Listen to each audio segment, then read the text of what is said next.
ni capitulation. Choc, indignation, douche froide. Quelle est la véritable essence du plan de paix de Trump? Nous sommes prêts à parler de tout. Nous sommes dans l'OTAN où l'OTAN est avec nous. Et comment Munich 2025 est devenu le lieu d'une nouvelle redéfinition du monde qui a divisé l'Amérique et l'Europe? Des détails exclusifs sur les coulisses de la conférence sur la sécurité où le sort de l'Ukraine a été déterminé. Et maintenant, le régime turbo de Trump, qui a suscité une vague de discussions et de suspicions. Le nouveau dirigeant américain va-t-il réellement livrer l'Ukraine au Kremlin? Je vais rappeler brièvement la chaîne des événements. Le mardi 11 février, Steve Witkow, un ami proche du président Trump, s'envole pour Moscou, où il récupère le professeur américain Mark Vogel en prison. En échange, les Américains ont livré le cybercriminel russe Alexander Vinnik. Certes, dès que l'avion avec Vinnik a atterri, les officiers du KGB ont immédiatement arrêté un autre Américain. Il aurait été découvert en possession de marmelade contenant du cannabis. Mais Trump qualifie cet échange de début de relations avec la Russie qui permettront de mettre fin à la guerre avec l'Ukraine. La presse écrit qu'à Moscou, Witkow a parlé avec Poutine pendant 3 heures. Il n'y a pas de confirmation officielle, mais dès le lendemain, un appel téléphonique a eu lieu, qui a bouleversé le monde. Mercredi 12 février, le président Trump appelle en premier le dictateur du Kremlin. La nuit précédente, Moscou frappe Kiev avec des missiles balistiques, mais cela n'est pas mentionné dans la conversation. Trump déclare qu'ils veulent, lui et Poutine, arrêter des millions de morts. Ils conviennent de visiter les pays l'un de l'autre et commencent immédiatement les entretiens. La première étape consiste à appeler le président Zelensky pour l'informer des résultats de la conversation. Cet appel a bien eu lieu le même jour.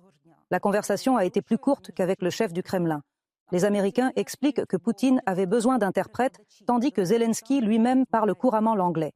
Trump a déclaré qu'il comprenait les inquiétudes de Zelensky concernant le fait de parler à Poutine, mais qu'il devait lui parler pour sauver l'Ukraine, et il a donné au président ukrainien son numéro personnel pour qu'il puisse l'appeler directement.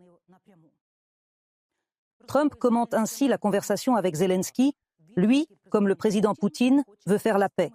Et il résume que le Seigneur bénisse le peuple de Russie et d'Ukraine. Certains hommes politiques du monde entier ont été tout simplement époustouflés par cette séquence, le contenu des conversations et la légitimation effective de Poutine.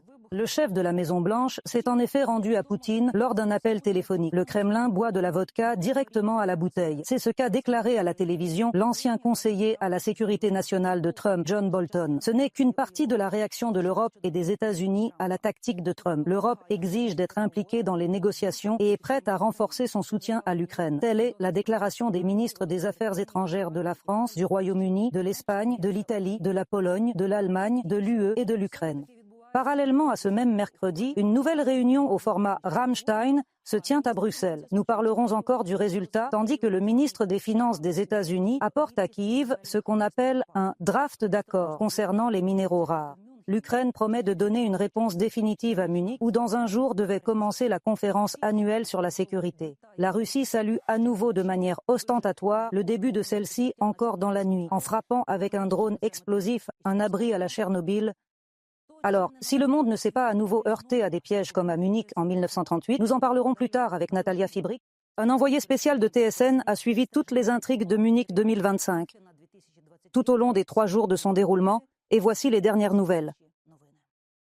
Alors qu'ici, à Munich, tout le monde pensait qu'est ce qu'il y a dans la tête des Américains, ou plutôt d'un Américain, Donald Trump, concernant la guerre de la Russie contre l'Ukraine, une autre nouvelle était apparue. Le secrétaire d'État américain Marco Rubio a eu une conversation téléphonique avec le ministre russe des Affaires étrangères, Sergei Lavrov. C'est la première conversation de ce type depuis le début de la guerre. Le secrétaire d'État a réitéré la volonté du président Trump de trouver un moyen de mettre fin au conflit en Ukraine. Les parties ont également discuté d'une coopération potentielle sur d'autres questions bilatérales. C'est ce qu'a rapporté le service de presse du département d'État. Ensuite, il y a une autre nouvelle selon laquelle les équipes américaines et russes se dirigeraient déjà vers l'Arabie Saoudite pour des négociations. De plus, l'Ukraine n'a pas été avertie ou invitée à propos de ces entretiens. Le président Volodymyr Zelensky a confirmé à plusieurs reprises en marge de la conférence qu'il n'avait pas l'intention d'y discuter avec les Américains, et encore moins avec les Russes. Le président effectuera bientôt une visite officielle aux Émirats arabes unis, ainsi qu'en Arabie saoudite et en Turquie, mais il ne rencontrera ni les Russes ni les Américains sur place. a-t-il précisé. Il est intéressant de noter que la délégation ukrainienne, dirigée par la vice-première ministre Yulia Sverdenko, est déjà arrivée à Riyad et a rencontré aujourd'hui des représentants du monde des affaires. Les Américains eux-mêmes ont été plutôt confus dans l'explication de leurs actions. Ici, à Munich, Keith Kellogg, l'envoyé spécial de l'administration Trump, a expliqué lors d'un déjeuner organisé par la fondation Victor Pinchuk que l'administration Trump est pressée et qu'elle aura donc deux équipes, l'une pour traiter avec les Russes et l'autre pour traiter avec les Ukrainiens. Si vous regardez les nouvelles, vous verrez que nous avons notre ambassadeur au Moyen-Orient, Steve Witkoff, et qu'il travaille sur la direction russe, et moi sur la direction ukrainienne et européenne également, et nous le faisons pour aller plus vite. Selon des sources américaines, le secrétaire d'État Marco Rubio, le conseiller à la sécurité nationale Mike Watts et pour parler avec Moyen-Orient Steve Witkoff assisteront à la prochaine réunion avec les Russes. Après une longue discussion avec Keith Kellogg au déjeuner, j'ai demandé à l'historien Timothy Snyder s'il pouvait confirmer mon hypothèse selon laquelle les États-Unis n'ont pas encore de plan de paix articulé et prêt à l'emploi. Vous ne pouvez pas négocier sans ajuster votre position de force pour que les négociations se déroulent comme vous le souhaitez. On ne met pas fin aux guerres en décrochant le téléphone. Et l'administration Trump, du moins pour l'instant, esquive cette question fondamentale. Il est donc à craindre qu'elle accepte la version russe de la réalité. Aujourd'hui, la conférence à Munich s'est terminée. L'Europe convoque un sommet urgent sur l'Ukraine demain matin à Paris. Cependant, même lors de ce dernier jour de clôture du Forum de la sécurité, des ondes de choc se sont élevées ici, qui permettront certainement de qualifier Munich 2025 de nouveaux points de référence historiques. Nous en parlerons en détail dans notre reportage.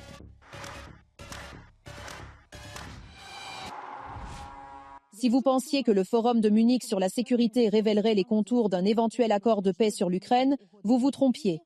Si vous espérez encore que les États-Unis tiendront compte de l'Europe dans leurs actions, vous vous trompez également.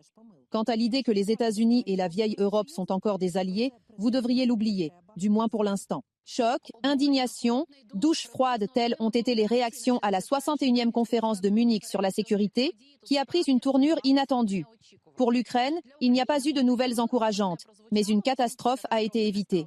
Mais pour l'Europe, eh bien, en fin de compte, c'était aussi pour nous. C'est ici que des changements fondamentaux ont eu lieu, lorsque les États-Unis ont effectivement proclamé un nouvel ordre mondial et ont délibérément abandonné leur rôle de principal allié de l'Europe. Ici, dans la capitale glaciale de la Bavière, une importante délégation de représentants de la nouvelle équipe de Donald Trump attendait avec beaucoup d'anxiété. Le vice-président J.D. Vance, le secrétaire d'État Marco Rubio et le représentant spécial Keith Kellogg devaient en fournir des détails sur la marche à suivre pour mettre fin à la guerre de la Russie contre l'Ukraine. Auparavant, le nouveau président américain avait appelé le dictateur russe sans en informer les alliés et avait promis des concessions de la part de l'Ukraine avant d'entamer les pourparlers. Quel compromis la Russie fera-t-elle? Les représentants de la Maison-Blanche n'ont pas pu répondre. Ce n'est pas la paix, mais la capitulation. Et c'est inacceptable, ont-ils déclaré à Munich. Permettez-moi d'être très franc. L'échec de l'Ukraine affaiblira l'Europe, mais il affaiblira également les États-Unis. Alors que la délégation américaine se rassemblait à Munich, parfois tardivement, parce que l'avion avec Marco Rubio tombait en panne et se dirigeait vers Washington, les déclarations contradictoires et étranges de Donald Trump ont accru l'intrigue. À la veille du forum, il a annoncé des pourparlers trilatéraux entre de hauts responsables des États-Unis, de l'Ukraine et de la Russie en marge de la conférence. Puis les journalistes ont commencé à paniquer pour écrire à leurs sources quel genre de Russes ils n'ont pas été accrédités à la conférence depuis 2022. Le gouvernement allemand n'a pas délivré de nouveaux visas. Peut-être que quelqu'un a été amené et que la réunion aura lieu en dehors des périmètres de la conférence. Mais cela s'est avéré être une déclaration creuse et nous en entendrons bien d'autres de la part de l'administration américaine à Munich avant même l'ouverture de la conférence. Le président Zelensky appelle déjà à réduire les attentes. Je ne vois pas qu'il y ait un plan prêt aux États-Unis d'Amérique. Je pense que c'est très important. J'ai dit au président Trump que j'étais prêt. Nous comprenons la géographie de notre pays. Nous voyons où les risques sont les plus importants. Nous sommes prêts à parler de tout, du contingent, aux garants de la sécurité, de l'OTAN. Nous sommes dans l'OTAN, où l'OTAN est avec nous. Nous sommes prêts à toute construction pour arrêter Poutine. La première rencontre officielle entre les autorités ukrainiennes et les représentants de l'administration américaine a également eu lieu ici à Munich, dans un hôtel assez éloigné de la conférence, dans la soirée, juste avant le départ du vice-président J.D. Vance de Munich. Les délégations assez puissantes des deux parties s'entretiennent pendant environ 45 minutes. À la fin, J.D. Vance parle du désir des États-Unis de parvenir à une paix durable en Ukraine. De nombreuses conversations fructueuses. Il y a beaucoup de choses à faire, beaucoup de choses auxquelles réfléchir et beaucoup de choses sur lesquelles travailler. Et l'objectif fondamental est, comme l'a souligné le président Trump, que la guerre prenne fin. Et c'est vraiment ce dont nous avons besoin. Nous devons parler davantage, travailler davantage et préparer un plan pour arrêter Poutine et achever le travail que nous voulons faire. Nous voulons vraiment la paix, mais nous avons besoin de véritables garanties de sécurité. Le flou des conceptions américaines de la paix s'est également manifesté dans les discours de Keith Kellogg à Munich. Lors du déjeuner ukrainien, la conférence a réussi à réunir le représentant américain et les politiciens européens.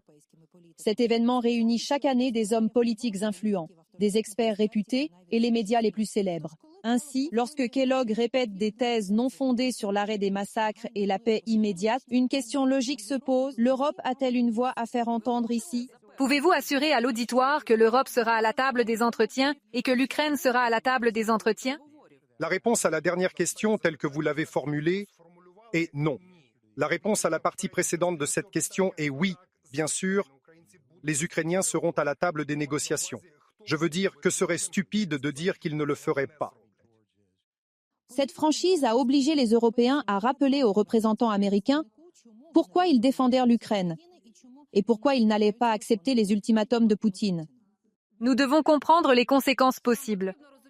Sommes-nous, en tant qu'Européens et Américains, prêts à laisser la Russie décider des frontières de l'Europe en 2025? Sommes-nous prêts à laisser la Corée du Nord, l'Iran et la Russie déterminer notre infrastructure et notre architecture de sécurité? Bien sûr, les réponses à ces questions. Bien sûr, la réponse à ces questions est un grand non. C'est pourquoi il est primordial pour moi de donner à l'Ukraine ce dont elle a besoin pour gagner cette guerre. Le général lui-même se rendra bientôt en Ukraine et on lui promet de lui montrer tout cela de près. J'ai dit à M. Kellogg que je l'accompagnerais au front s'il était prêt.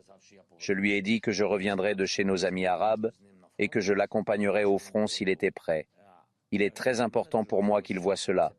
Je veux vraiment qu'il parle, qu'il reçoive un rapport de l'armée et qu'il rencontre le général Syrski et peut-être d'autres commandants de brigade. Je veux vraiment que personne ne lui impose quoi que ce soit, mais qu'il s'en accommode. Au milieu de déclarations contradictoires et incompréhensibles sur l'Ukraine, les États ont préparé une véritable douche froide pour les Européens. On savait avant l'événement que le discours du vice-président Vance à Munich serait complexe et controversé. Mais personne ne s'attendait à une attaque aussi frontale contre ses alliés. Son discours hautain, comme s'il s'adressait à des écoliers adolescents, est comparé au discours de Poutine en 2007, lorsqu'il a déclaré la confrontation avec l'Occident. Vance a désormais mis fin à l'alliance entre les États-Unis et la vieille Europe, car ils ne partagent plus de valeurs communes, a-t-il déclaré. Je crois fermement qu'il ne peut y avoir de sécurité lorsque l'on a peur des voix, des opinions et de la foi qui guident son propre peuple. L'Europe est confrontée à de nombreux défis, mais la crise à laquelle ce continent est confronté aujourd'hui, et la crise à laquelle je pense que nous sommes tous confrontés, est une crise que nous avons nous-mêmes provoquée. Si vous êtes terrifiés par vos propres électeurs, l'Amérique ne vous aidera pas et vous ne pourrez rien faire pour le peuple américain qui m'a élu, ainsi que le président Trump. Alors que les Européens se remettèrent du choc et de l'indignation, et que le nouveau vice-président américain n'écourtait le programme et rentrait chez lui, l'Ukraine a fait une proposition à l'Europe de compter sur elle-même, renforcer sa puissance et sa production d'armes, voire former une armée européenne unique lorsque le parapluie de l'OTAN serait épuisé. Ici, à Munich, le vice-président des États-Unis a clairement indiqué que la décennie, selon ses termes, de l'ancienne relation entre l'Europe et l'Amérique est terminée. Désormais, les choses seront différentes et l'Europe doit s'y adapter. Je vous demande instamment d'agir pour vous-même et pour l'Europe, pour les peuples d'Europe, vos nations, vos foyers, vos enfants et notre avenir commun. Compte tenu de la proposition, le célèbre expert militaire allemand, Nico Lange, qualifie Zelensky de leader le plus influent de l'OTAN sans adhésion réelle. Évidemment, une telle rhétorique signifie que la communication du président ukrainien avec les Américains a été aussi directe que possible et que les positions des partis étaient tout aussi rigides. La signature à Munich n'a pas eu lieu et n'a pas abouti à un accord sur les minéraux rares ukrainiens que les Américains souhaitent pour payer l'aide militaire. Je n'ai pas autorisé les ministres à signer l'accord parce qu'il n'est pas prêt, à mon avis, il ne nous protège pas. Il n'est pas prêt à nous protéger, à protéger nos intérêts. Pour moi, il est très important de parler des investissements en Ukraine et des investissements en particulier, et cela devrait être écrit légalement de manière correcte. Donc, pour l'instant, Munich n'a montré qu'une chose. Les anciens accords ne sont plus valables et les nouveaux se rédigent dans le style de la bully diplomatie, ce qui peut être traduit par diplomatie de voyous. Les États-Unis continuent de mettre le monde devant des faits. En Arabie Saoudite, on prépare déjà le terrain pour les entretiens entre les équipes de la Russie et des États-Unis. Le président ukrainien est souvent interrogé sur la probabilité de notre participation. En réalité, nous n'en avons pas encore parlé. Quelque chose est imprimé dans les médias. J'ai vu que quelqu'un dit qu'il y aura une rencontre au niveau des États en Arabie Saoudite. Oui. Ils ont même hissé notre drapeau. Une photo et un drapeau. Des pirates, peut-être des impressions de pirates. Je ne sais pas ce que c'est, honnêtement. Je pense, il me semble, tout le monde doit s'habituer au fait qu'on ne peut pas juste savoir comment dire réunion de demain là-bas et l'Ukraine est assise là. Pendant ce temps, les ministres des Affaires étrangères de l'UE se réunissent d'urgence à Munich, voulant visiblement savoir s'ils ont bien compris tout ce qu'ils ont entendu. Et lundi, le président français Emmanuel Macron convoquera immédiatement un sommet de l'UE sur un soutien supplémentaire à l'Ukraine, auquel se joindront le secrétaire général de l'OTAN et le Premier ministre britannique Keir Starmer. D'ailleurs, il s'envolera ensuite pour Washington pour rencontrer Trump.